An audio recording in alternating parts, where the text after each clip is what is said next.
आज के वीडियो में हम देखने वाले हैं दिल्ली पुलिस कांस्टेबल एग्जाम 2023 के लिए खेल कूद यानी कि स्पोर्ट्स विषय के 50 अत्यंत महत्वपूर्ण प्रीवियस ईयर क्वेश्चंस। और ये सारे प्रश्न हमने दिल्ली पुलिस साथ साथ एसएससी में अभी तक पूछे गए प्रश्न, इसके अलावा बहुत सारी जो स्टेट में पूछे गए हैं उन सभी से लिए गए हैं। और ये हमारा स्पोर्ट्स विषय का प्रैक्टिस सेट 1 रहने वाला है। इसके बाद हम इसका प्रैक्टिस सेट 2 और 3 भी अपलोड करेंगे। तो अगर आप चैनल पर पहली बार आए हैं तो चैनल को सब्सक्राइब जरूर कर लें और वीडियो अच्छा लगे तो अपने दोस्तों के साथ भी शेयर करें। तो चलिए शुरू करते हैं हम स्पोर्ट्स विषय के पीवाईक्यूज।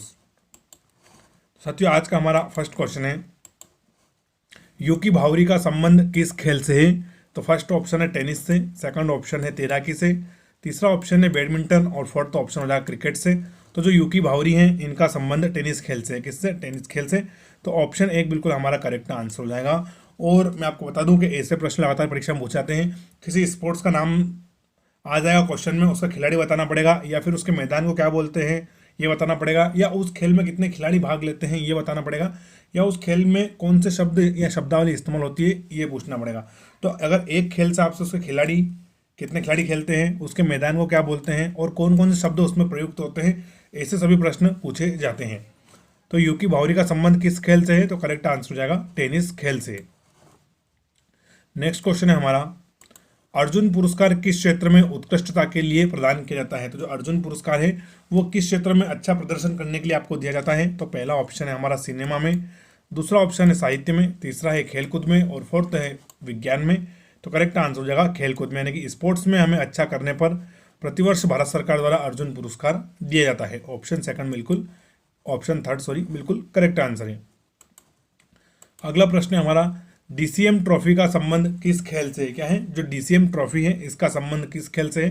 तो फर्स्ट ऑप्शन है हॉकी से, दूसरा है क्रिकेट से, तीसरा है फुटबॉल से और फोर्थ है गोल्फ से। तो इसका करेक्ट आंसर हो जाएगा फुटबॉल से।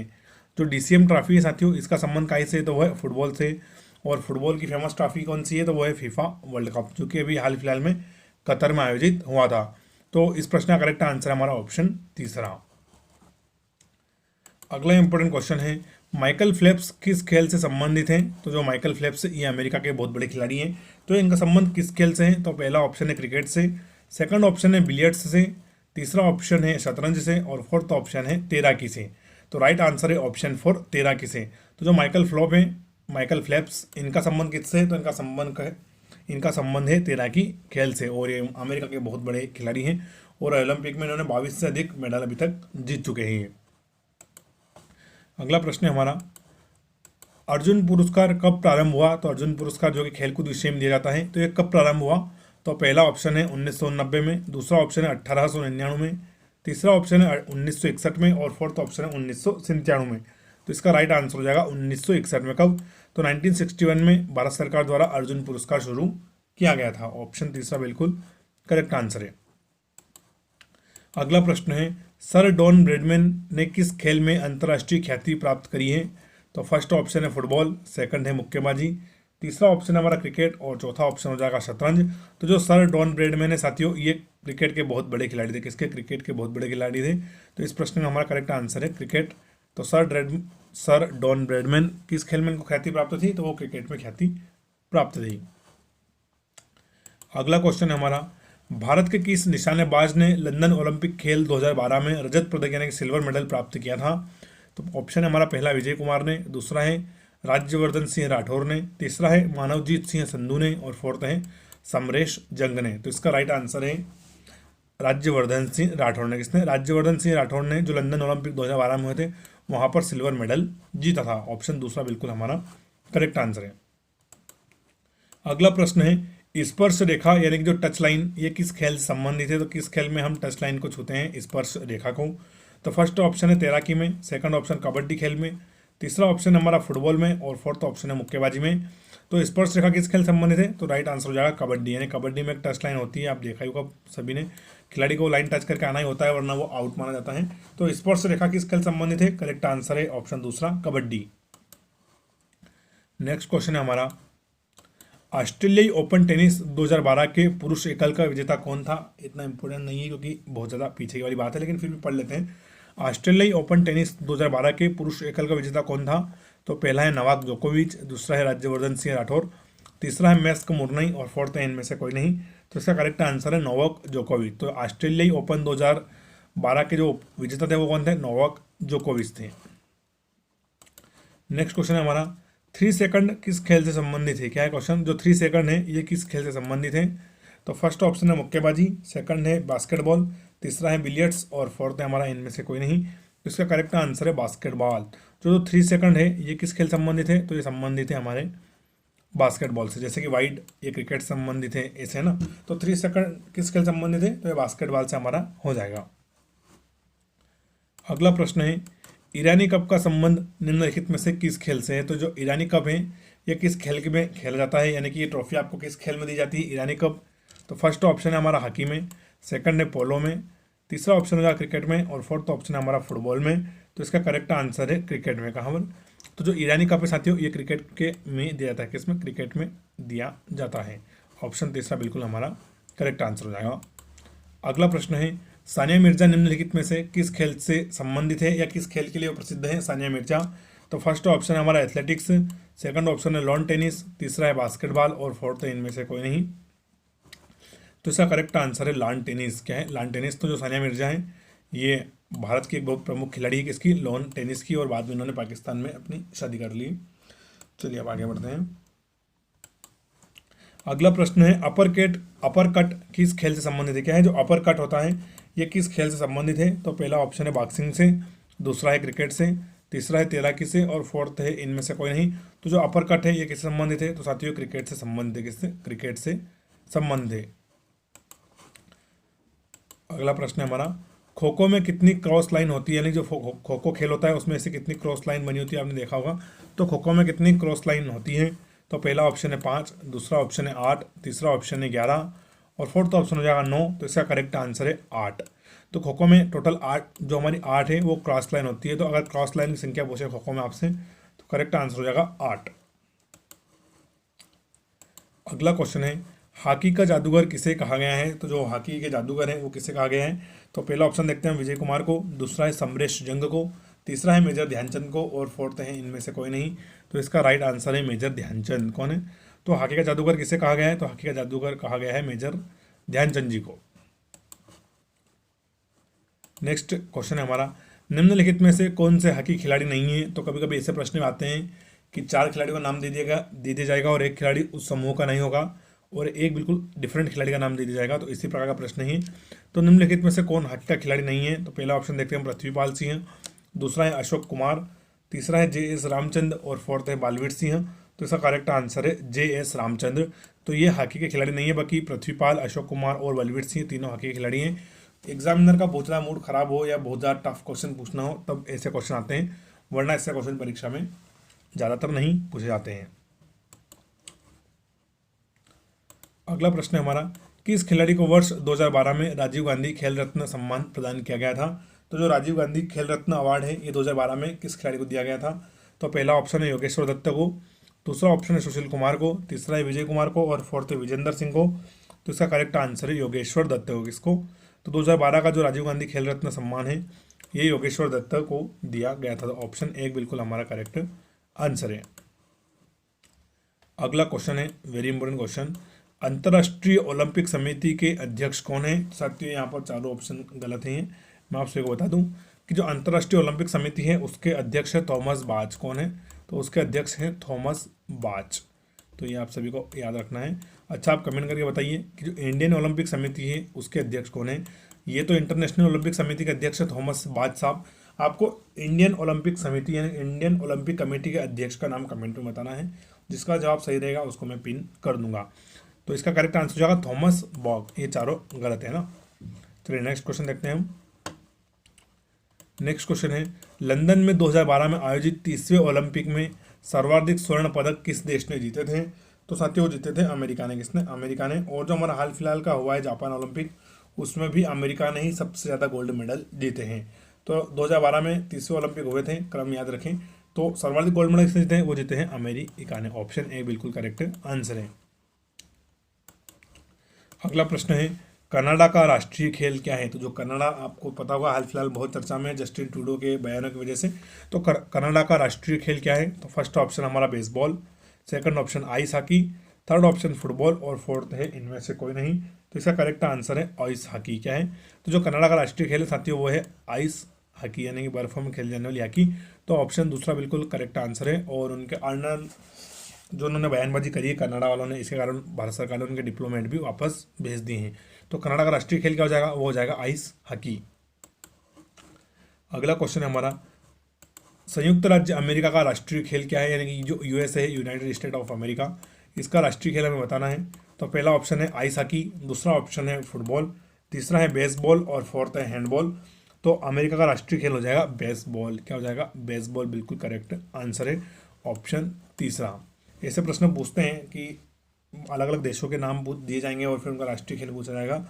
ऐसे प्रश्न आपसे रीजनिंग में भी पूछ सकता है और यहाँ तो पूछ ही रहा है जीके में। तो अगला है भारत का राष्ट्रीय खेल क्या है।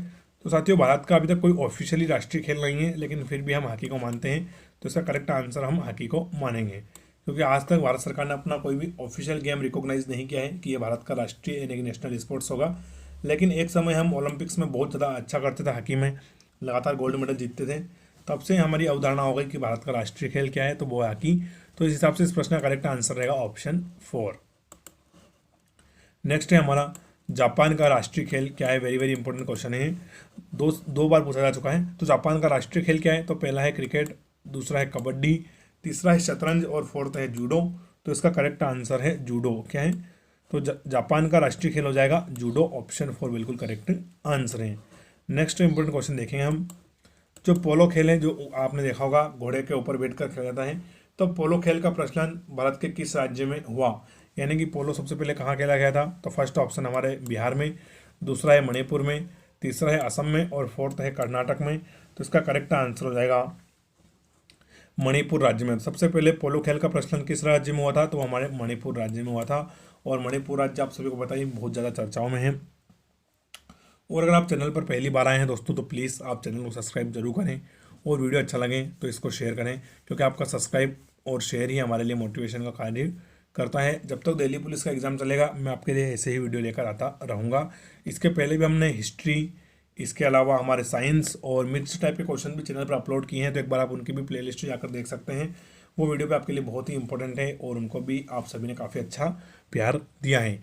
तो चलिए आगे बढ़ते हैं और हम देखते हैं नेक्स्ट क्वेश्चन। अगला प्रश्न है, भारत में पोलो खेल का प्रचलन किसने प्रारंभ किया, यानी कि वो पोलो खेल है वो सबसे पहले भारत में कौन लेकर आए थे। जैसे क्रिकेट अंग्रेज लेकर आए थे उसी प्रकार से। तो फर्स्ट ऑप्शन है तुर्की यानी टर्क्स, दूसरा है हमारा पुर्तगाली, तीसरा है यूनानी और फोर्थ है इनमें से कोई नहीं। तो साथियों जो भारत में पोलो खेल है वो लाए थे तुर्क। कौन लाए थे, तुर्क लेकर आए थे भारत में पोलो। नेक्स्ट क्वेश्चन है हमारा,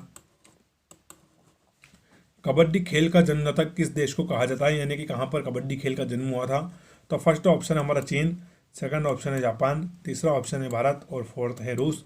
तो साथियों जो कबड्डी खेल है इसका जन्म हुआ था हमारे प्यारे भारत में। कहाँ पर, प्यारा भारत में। तो ऑप्शन तीसरा बिल्कुल इसका करेक्ट आंसर है। कबड्डी खेल का जन्मदाता कौन है, तो वह है हमारा भारत। नेक्स्ट इंपोर्टेंट क्वेश्चन है हमारा, शतरंज यानी कि जो चेस होती है, शतरंज खेल का जन्मदाता किसे कहा जाता है, तो उसका भी करेक्ट आंसर हमारा भारत रहने वाला है। यानी कि कबड्डी और शतरंज दोनों का ही आविष्कार, दोनों ही खेल सबसे पहले भारत में खेले गए थे। तो ऑप्शन 1 बिल्कुल करेक्ट आंसर है। नेक्स्ट क्वेश्चन है, क्रिकेट खेल का जन्मदाता किस देश को कहा जाता है, यानी कि सबसे पहले क्रिकेट किस देश में खेला गया था। तो फर्स्ट ऑप्शन है जापान में, दूसरा है इंग्लैंड में, तीसरा है चीन में और फोर्थ है इनमें से कोई नहीं। तो इसका करेक्ट आंसर है इंग्लैंड में, क्योंकि जापान और चीन की तो कोई क्रिकेट टीम ही नहीं है। तो करेक्ट आंसर क्या हो जाएगा, इंग्लैंड हमारा। तो क्रिकेट खेल का जन्मदाता किस देश को कहा गया है, तो इंग्लैंड देश को कहा गया है। और सबसे पहले इन्होंने ही क्रिकेट का आविष्कार किया, उससे जुड़े हुए नियम कानून बनाए, किस प्रकार से खेला जाएगा, कितने खिलाड़ी होंगे, ये सभी किसने तय किए थे, तो इंग्लैंड ने तय किए थे। तो क्रिकेट खेल का जन्मदाता कौन हो जाएगा, वो हो जाएगा इंग्लैंड देश। अगला है, क्रिकेट के आधुनिक संस्करण सुपर मैक्स क्रिकेट की शुरुआत कहाँ पर हुई थी। जैसे हमारे यहाँ पर आईपीएल है, इंडियन प्रीमियर लीग, ऐसा ही पूछा गया प्रश्न आपसे, क्रिकेट के आधुनिक संस्करण सुपर मैक्स क्रिकेट की शुरुआत कहाँ हुई थी। तो फर्स्ट ऑप्शन है रूस में, सेकंड ऑप्शन है ऑस्ट्रेलिया में, तीसरा ऑप्शन है न्यूजीलैंड में और फोर्थ है भारत में। तो इसका करेक्ट आंसर है ऑस्ट्रेलिया में। कहाँ पर, ऑस्ट्रेलिया में। आजकल तो साथियों हर नेशन का लीग क्रिकेट आ गया है, जैसे कि भारत का आईपीएल, फिर पाकिस्तान का PSL, Pakistan super league, Bangladesh का बीपीएल ऐसे, ऑस्ट्रेलिया का बिग बैश ऐसा है। तो क्रिकेट में आधुनिक संस्करण सुपर मैक्स क्रिकेट कहाँ शुरुआत हुई थी? तो इसकी हुई थी ऑस्ट्रेलिया के अंदर। और अपने सऊदी में, अब सॉरी दुबई यानी कि यूनाइटेड अरब अमीरात में भी आ गया है T10। तो आजकल तो हर देश अपना लीग क्रिकेट खेल रहा है, जैसे भारत का बहुत फेमस है IPL, इंडियन प्रीमियर लीग। अगला क्वेश्चन है, वेरी इंपॉर्टेंट क्वेश्चन है हमारा है, वाटर पोलो में एक पक्ष में खिलाड़ियों की संख्या कितनी होती है? तो ऐसे प्रश्न लगातार आपसे परीक्षा पूछ जाएंगे कि किस खेल में कितने खिलाड़ी खेलते हैं। तो वाटर पोलो में एक पक्ष में खिलाड़ियों की संख्या कितनी है? तो पहला है 9, दूसरा ऑप्शन है हमारा 10, तीसरा ऑप्शन है 8 और फोर्थ ऑप्शन हो जाएगा 7। तो इसका करेक्ट आंसर है 7। जो वाटर पोलो होता है साथियों, उसके एक पक्ष में एक साइड खिलाड़ी कितने होते हैं? वो होते हैं 7। और अगर ओवरऑल हम बात करें तो उसमें 14 खिलाड़ी खेलते हैं दोनों टीमों के। जैसे क्रिकेट में दोनों तरफ कितने खिलाड़ी खेलते हैं? 22, लेकिन एक पक्ष की हम बात करें तो 11। तो यहाँ पर एक पक्ष पूछा है, आप प्रश्न पढ़ते समय जरूर ध्यान रखें। तो वाटर पोलो के एक पक्ष में खिलाड़ी संख्या कितनी हो जाती है? वो हो जाती है 7। अगला प्रश्न है हमारा, पोलो के प्रत्येक पक्ष में खिलाड़ियों की संख्या कितनी होती है? पोलो वही जो घोड़ों पर बैठकर खेला जाता है। तो पहला ऑप्शन है 3, दूसरा है 2, तीसरा ऑप्शन है हमारा 4 और फोर्थ ऑप्शन है 9। तो इसका करेक्ट आंसर हो जाएगा 4। तो पोलो में कितने खिलाड़ी खेलते हैं? तो पोलो में टोटल 4 खिलाड़ी खेलते हैं। तो ऑप्शन तीसरा बिल्कुल करेक्ट आंसर है। अगला वेरी इंपॉर्टेंट क्वेश्चन है, बेसबॉल में प्रत्येक पक्ष में खिलाड़ियों की संख्या कितनी होती है? तो एक तरफ बेसबॉल में कितने खिलाड़ी खेलते हैं? तो पहला ऑप्शन है 7, दूसरा ऑप्शन है 9, तीसरा ऑप्शन है 11 और चौथा ऑप्शन है 6। तो इसका करेक्ट आंसर हो जाएगा 9। कितना? 9। तो बेसबॉल के एक पक्ष में यानी एक साइड कितने, एक टीम में कितने खिलाड़ी खेलते हैं? टोटल 9 खिलाड़ी खेलते हैं। और बेसबॉल अमेरिका का राष्ट्रीय खेल भी है। अगला प्रश्न है, वॉलीबॉल की प्रत्येक टीम में खिलाड़ियों की संख्या कितनी होती है? तो प्रत्येक टीम में साथियों वॉलीबॉल के 6 खिलाड़ी खेलते हैं, यानी कि 6 इस तरफ और 6 उस तरफ। टोटल 12 खिलाड़ी आपको गेम में देखने को मिल जाएंगे। तो वॉलीबॉल की प्रत्येक टीम में खिलाड़ियों की संख्या कितनी हो जाएगी? वो हो जाएगी हमारी 6। अगला प्रश्न है, बास्केटबॉल के प्रत्येक पक्ष में खिलाड़ियों की संख्या कितनी होती है? यानी जो बास्केटबॉल है उसके प्रत्येक पक्ष में खिलाड़ी कितने होते हैं? तो पहला ऑप्शन है 9, दूसरा ऑप्शन है 10, तीसरा ऑप्शन है 4 और चौथा ऑप्शन है हमारा 5। तो इसका करेक्ट आंसर है 5। कितने? तो बास्केटबॉल के प्रत्येक पक्ष में टोटल 5 खिलाड़ी खेलते हैं, 5-5 दोनों तरफ। और हम बात करें तो 10। तो इस प्रश्न का करेक्ट आंसर हो जाएगा हमारा ऑप्शन 4। अगला प्रश्न है, निम्नलिखित में से किस खेल की टीम में महिला तथा पुरुष दोनों खिलाड़ी होते हैं? तो ऐसा कौन सा खेल है जिसमें महिला और पुरुष दोनों एक साथ खेलते हैं? तो पहला ऑप्शन है हमारा बेसबॉल, दूसरा है सॉफ्टबॉल, तीसरा है कार्फबॉल और फोर्थ है हैंडबॉल। तो इसका करेक्ट आंसर साथियों कार्फबॉल, यानी कि ऑप्शन तीसरा। तो जो कार्फबॉल है ये एक ऐसा खेल है जिसमें मेल और फीमेल दोनों ही साथ में पार्टिसिपेट करते हैं। तो ऑप्शन तीसरा बिल्कुल करेक्ट आंसर है। अगला क्वेश्चन है, दादा के नाम से किसे जाना जाता है? तो क्या है कि दादा के नाम से किसे जाना जाता है? तो पहला है हमारा उधम सिंह, दूसरा है मेजर ध्यानचंद, तीसरा है कैप्टन रूप सिंह और फोर्थ है इनमें से कोई नहीं। तो इसका करेक्ट आंसर है मेजर ध्यानचंद। तो दादा के नाम से किसे जाना जाता है? तो मेजर ध्यानचंद को जाना जाता है। ऐसे साथियों दादा एक और खिलाड़ी को हम जानते हैं, वो है सौरव गांगुली। तो कभी उनका ऑप्शन में आए तो फिर आप वो भी क्लिक कर सकते हैं, अगर मेजर ध्यानचंद की जगह सौरभ गांगुली दे दे, क्योंकि सौरभ गांगुली को भी दादा नाम से जाना जाता है। और जो कैप्टन रूप सिंह हैं और मेजर ध्यानचंद ये दोनों सगे भाई हैं। क्या है? दोनों सगे भाई हैं। तो मेजर ध्यानचंद और रूप सिंह दोनों सगे भाई हैं और दोनों ही हॉकी के खिलाड़ी थे। क्या थे? हॉकी के खिलाड़ी थे। लेकिन जो मध्य प्रदेश का ग्वालियर का क्रिकेट स्टेडियम है ना, उसका नाम क्या है? कैप्टन रूप सिंह क्रिकेट स्टेडियम, जबकि ये हॉकी खेलते थे। चलिए अगला प्रश्न देखते हैं हम। अगला प्रश्न है, किसी अंतर्राष्ट्रीय फुटबॉल मैच की सामान्य समयावधि कितनी होती है? यानी कि एक फुटबॉल मैच कितने समय के लिए खेला जाता है? तो पहला है हमारा 45 मिनट, दूसरा है 60 मिनट, तीसरा है 80 मिनट और चौथा है 90 मिनट। तो इसका करेक्ट आंसर है ऑप्शन 4 90 मिनट्स। यानी जो एक अंतर्राष्ट्रीय फुटबॉल मैच है वो कितने समय के लिए खेला जाता है? तो साथियों 1.5 घंटे यानी कि 90 मिनट के लिए खेला जाता है।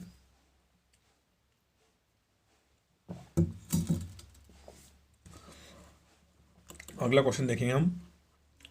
अगला प्रश्न है हमारा, पोल्ट वाल्ट का बादशाह किसे कहा जाता है? क्या है प्रश्न कि पोल्ट वाल्ट का बादशाह किसे कहा जाता है? तो पहला ऑप्शन है रियान भूता, दूसरा है सरगई बुबका, तीसरा है एम्मा जॉर्ज और फोर्थ है इनमें से कोई नहीं। तो ये प्रश्न खैर मेरे हिसाब से इतना इंपॉर्टेंट नहीं है, लेकिन फिर भी इसका करेक्ट आंसर है सरगई बुबका। क्या है? Sergei Bubka. क्योंकि थोड़ा प्रश्न पढ़ने में नया लग रहा है कि पोल्ट वाल्ट का बादशाह किसे कहा जाता है, तो सरगई बुबका को कहा जाता है। अगला हमारा वेरी इंपॉर्टेंट क्वेश्चन है, क्रिकेट के मध्य हॉलीवुड के नाम से किस खिलाड़ी को जाना जाता है? तो जो क्रिकेट खिलाड़ी हैं उनके मध्य हॉलीवुड नाम किस खिलाड़ी का है? तो पहला ऑप्शन है हमारा विनोद काम्बली का, दूसरा है शेन वार्न का, तीसरा है सचिन का और फोर्थ ऑप्शन हो जाएगा सौरभ गांगुली का। तो इसका करेक्ट आंसर साथियों शेन वार्न। तो जो ऑस्ट्रेलिया के बहुत बड़े स्पिनर रह चुके हैं ये, इनको शेन वार्न को हॉलीवुड के नाम से जाना जाता है, ये इनका निक नाम है। जैसे कि महेंद्र सिंह धोनी को हम माही बोलते हैं, शिखर धवन को गब्बर बोलते हैं, ठीक उसी प्रकार से इनका निक नेम है हॉलीवुड। अगला है ग्रेट डिलेयर उपनाम से कौन अंतर्राष्ट्रीय क्रिकेट एम्पायर जाना जाता है। क्या क्वेश्चन कि ग्रेट डिलेयर उपनाम से कौन अंतर्राष्ट्रीय एम्पायर जाना जाता है। तो पहला है स्टीव बकनर, दूसरा है डिकी बर्ड, तीसरा है डेविड शेफर्ड और फोर्थ है इनमें से कोई नहीं। तो इसका करेक्ट आंसर है डिकी बर्ड। तो साथ ही जो ग्रेट डिलेयर उपनाम है इसके इस उपनाम से हम डिकी बर्ड को जानते हैं, किसको, डिकी बर्ड को। तो ऑप्शन दूसरा बिल्कुल हमारा करेक्ट आंसर है। फिर अगला प्रश्न है हमारा, बॉम्बे बॉम्बर किस अंतर्राष्ट्रीय क्रिकेटर का उपनाम है। क्या है बॉम्बे बॉम्बर, ये किस अंतर्राष्ट्रीय क्रिकेटर का उपनाम है। तो पहला है सचिन तेंदुलकर का, दूसरा है विनोद काम्बली का, तीसरा है सौरभ गांगुली का और फोर्थ है इनमें से कोई नहीं। तो इसका करेक्ट आंसर है जो सचिन गांगुली हैं उनको, उनका उपनाम क्या है बॉम्बे बॉम्बर। इसके अलावा इनका एक और उपनाम है वो है मास्टर ब्लास्टर, ये बहुत ज़्यादा फेमस है। मास्टर ब्लास्टर सचिन तेंदुलकर क्या है, मास्टर ब्लास्टर ये सचिन तेंदुलकर का एक और उपनाम है और इनको क्रिकेट का भगवान भी कहा जाता है। इसके साथ ही इनको भारत रत्न भी मिल चुका है। तो बॉम्बे बॉम्बर किस अंतर्राष्ट्रीय क्रिकेटर का नाम है। तो सचिन तेंदुलकर का हो जाएगा। फिर अगला प्रश्न है हमारा, लिटिल मास्टर के नाम से कौन से भारतीय क्रिकेट खिलाड़ी जाने जाते हैं। क्या है इनका निकनेम लिटिल मास्टर। तो फर्स्ट है हमारा सौरभ गांगुली, दूसरा है सचिन तेंदुलकर, तीसरा है सुनील गावस्कर और फोर्थ है विनोद काम्बली। तो इसका करेक्ट आंसर है सुनील गावस्कर। तो जो सुनील गावस्कर साथियों, इनको लिटिल मास्टर के नाम से भी जाना जाता है।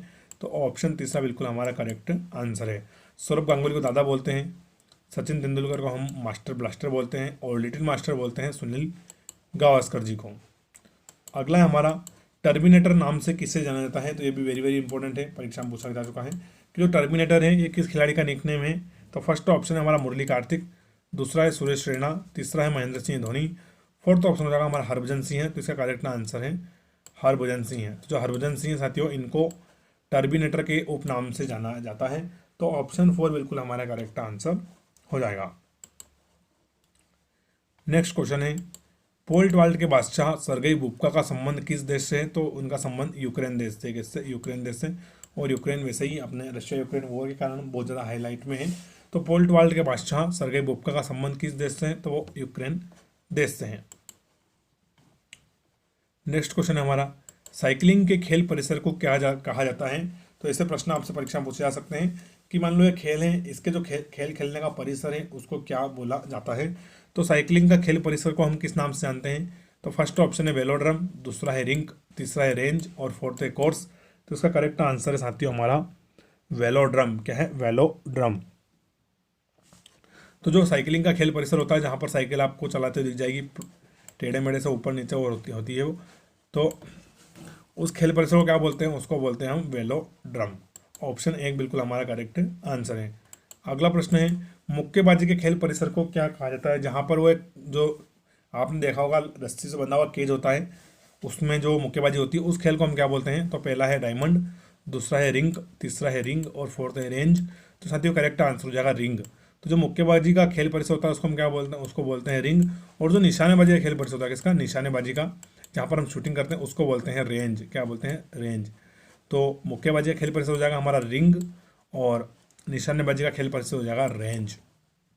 चलिए नेक्स्ट इंपॉर्टेंट क्वेश्चन देखते हैं हम, घुड़सवारी का खेल परिसर क्या कहलाता है। यानी जहाँ पर घुड़सवारी दौड़ होती है, घोड़ों की दौड़ होती है, उस स्पोर्ट्स स्टेडियम या उस स्पोर्ट्स इनक्लेव को हम क्या बोलते हैं। तो पहला ऑप्शन है वेलोड्रम, दूसरा है एरिना, तीसरा है कोर्स, फोर्थ है हमारा ग्रीन्स। तो इसका करेक्ट आंसर है वेलोड्रम। क्या है, वेलोड्रम। तो घुड़सवारी के खेल परिसर को हम इसको हम बोलते हैं एरिना। क्या बोलते हैं, एरिना बोलते हैं। सॉरी गलती हो गया, वेलोड्रम तो साइकिलिंग को बोलते हैं, किसको, साइकिलिंग को। ये थोड़ा सा मैं कंफ्यूज हो गया यहाँ पर, वेरी वेरी सॉरी। तो घुड़सवारी का खेल परिसर को क्या बोलते हैं। तो उसको हम बोलते हैं एरिना। क्या बोलते हैं, एरिना। ऑप्शन दूसरा बिल्कुल हमारा करेक्ट आंसर है। अगला प्रश्न है, गोल्फ के खिलाड़ी विजय सिंह का संबंध किस देश से है। तो पहला है ऑस्ट्रेलिया से, दूसरा है न्यूजीलैंड से, तीसरा है यूक्रेन से और फोर्थ है फिजी से। तो गोल्फ खिलाड़ी विजय सिंह का संबंध साथियों वो है फिजी देश से। किससे, फिजी देश से। तो ऑप्शन 4 बिल्कुल हमारा करेक्ट आंसर हो जाएगा। गोल्फ खिलाड़ी विजय सिंह का संबंध किस खेल से है। तो वो फिजी देश से, कहाँ से, फिजी देश से। और खिलाड़ी किसके ही हैं, गोल्फ खेल के। चलिए आज का लास्ट क्वेश्चन देखते हैं हम। स्केटिंग खेले जाने वाले स्थान को क्या कहा जाता है, जहाँ पर आप देखोगे स्केटिंग बच्चे पैर में वो जूते बांध लेते हैं पहिए वाले, तो स्केटिंग खेल खेले जाने वाले स्थान को क्या कहा जाता है। तो पहला ऑप्शन है रिंक, दूसरा है रेंज, तीसरा है कोर्स और फोर्थ है ग्रीन्स। तो करेक्ट आंसर हो जाएगा साथियों उसका रिंक। क्या, रिंक। तो जहाँ पर बच्चे स्केटिंग करते हैं उस स्पोर्ट्स स्टेडियम को क्या बोलते हैं, उसको रिंक बोल देता है, रिंक। तो ऑप्शन एक बिल्कुल करेक्ट आंसर है। तो साथियों आज का हमारा इंपॉर्टेंट वीडियो था, इसमें हमने स्पोर्ट्स विषय के 50 अत्यंत महत्वपूर्ण प्रश्न काफ़ी अच्छे से डिस्कस किए। अगर आपको कोई डाउट हो तो आप मुझे कमेंट करके जरूर बताएं। चैनल पर अगर पहली बार आए हैं तो चैनल को सब्सक्राइब करें, वीडियो अच्छा लगा हो तो इसको लाइक करें और अपने दोस्तों के साथ भी शेयर करें। वीडियो पूरा देखने के लिए आप सभी का थैंक यू। जय हिंद, वंदे मातरम, राम राम।